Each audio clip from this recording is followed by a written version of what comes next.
ભૂલ થઈ છે છતાં ક્ષત્રિય સમાજને કોઈ પણ મારાથી ખોટું લઈ ગયું આપણા ગામની માલિક આજુબાજુના ગામમાં હું દિલથી માફી માંગુ છું. મારાથી જે પણ કદાચ ભૂલમાં પણ કદાચ એવો શબ્દ નીકળી ગયા છે મારો એવો હકીકતમાં કોઈ.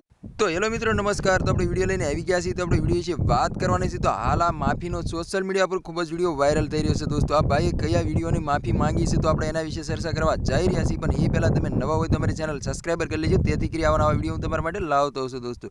તો દોસ્તો તમને ખબર હતી કે ગઈકાલે એમ કહેવાય છે કે ગોંડલની અંદર રેલી કાઢવામાં આવી હતી, ત્યારે હાલ એમ કહેવાય છે કે આ ભાઈનો સોશિયલ મીડિયા પર ખૂબ જ એક વિડીયો વાયરલ થયો હતો દોસ્તો. તો એના વિડીયોને કારણે આ ભાઈ માફી માંગી રહ્યા છે. તો આપણે એ વિડીયો આખો બતાવવા જઈ રહ્યા છીએ. પણ એ પહેલાં તમે નવા હોય તો અમારી ચેનલ સબસ્ક્રાઈબર કરી લેજો, તેથી કરી આવા નવા વિડીયો હું તમારા માટે લાવતો હશું દોસ્તો.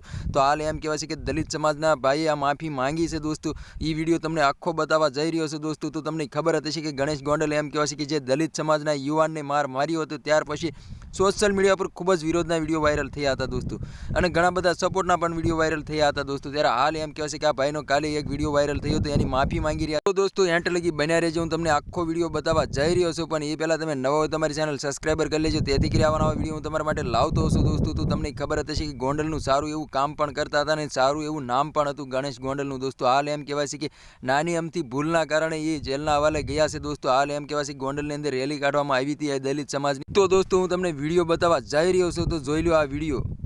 જો અમારો સમાજ ઈચ્છે ને તો તમારું ગણેશગઢ પણ ઉખડી જાય, અને ગણેશગઢ ઉખાડીને અને ત્યાં બાબા સાહેબનો હોલ